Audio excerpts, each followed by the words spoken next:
انت شو قريب؟ انت شو قريب؟ انت شو قريب؟ ايه الكلام اللي احنا بنقوله؟ ايه الكلام البيئة اللي احنا بنقوله؟ ولا فات لا انت فين يا زفت؟ انا بندور عليك الله يخرب بيت اهلك. عمال استنى ما نقعد يا عم اصبر. يخرب بيت امي دي قاعده. ايه يلا عامل ايه؟ ايه يا حاج دبور ندور عليك يخرب بيتك من الصبح. يا عم فين؟ والله يا زفت الطين انت. ايه عند البيت اللي انا وارثه من ستي عايز نبيع. حلو حلو ومش لاقي له بيع. ايه رايك نعمله ايه؟ طب اقول لك على حاجه. جو ما فيش الا الحاج سطور. يخرب بيت ام الحاج سطور. على سيره الحاج سطور يا عم ارحمني اقسم بالله نروح نقتله بالبتاع ده اهو. طب نعمل لك ايه يا عم؟ هو اللي بيشتري هنا واي واحد يخش بيدفع له فلوس وبيطرده. طب ما يا عم الحاج سطور ده ضلالي وابن 60 و70. انا ممكن يروح ياخد البيت ببلاش. طب ما انت لو ما قلت لهوش هيعطل عليه.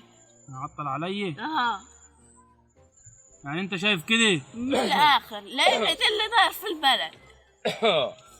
طب انا جاي بقى اللي جاي اهوت وانا جاي عشان انا مش طايق خلقة اللي جايبين. سلام. سلام.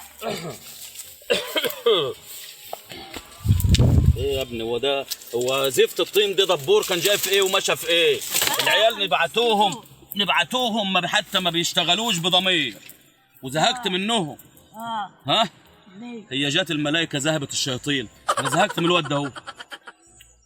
طلع عليا سمعه وحشه في الدنيا بحال ان انا مضطهده. لا انت سمعتها وانا ما فيش حد في الدنيا بحالها يعرف ربنا قدي. لا بسم الله ما شاء الله دينك اتقنا. نقول لك على حاجه. عليه الصلاه والسلام. قول. الحاج دبور كان بيحكي معايا دلوقتي. في ايه؟ ما هنقول لك اهو سيبنا نكمل كلامي.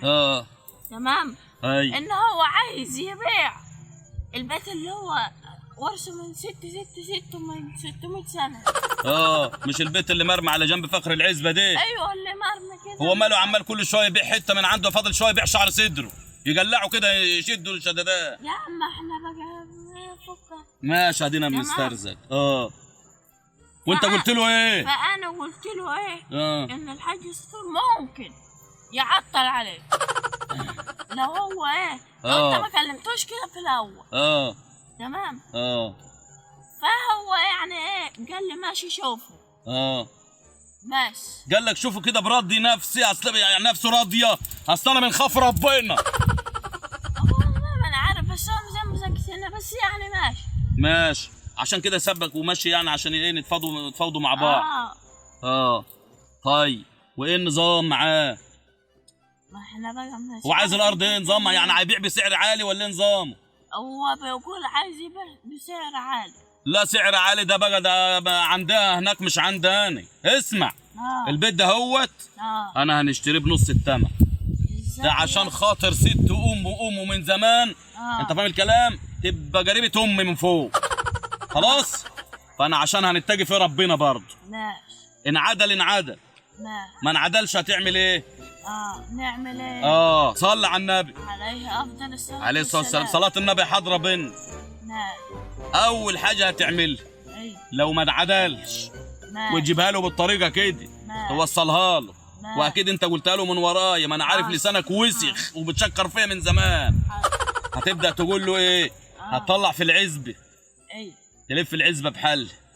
تروح للواد شاورما تقول له ايه؟ تقول له البيت ده الحاج سطور بيشتريه ويبدا ينشر في قلب العزبه بحالها ان البيت ده هوت مليان اشباح عفاريت يعني.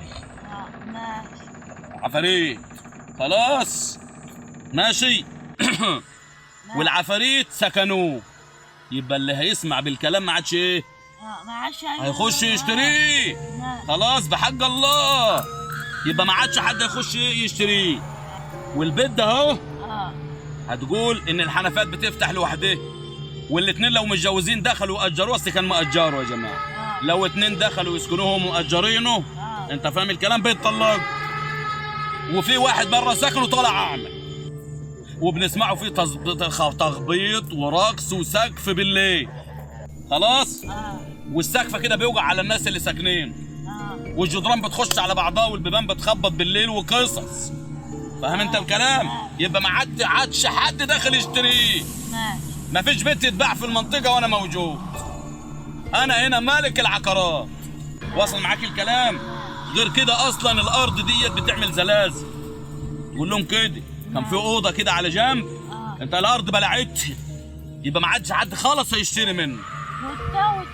والتاوت تحت الارض الف لفته ويجي لي خلاص وانا دايس على خشمه تحت الارض.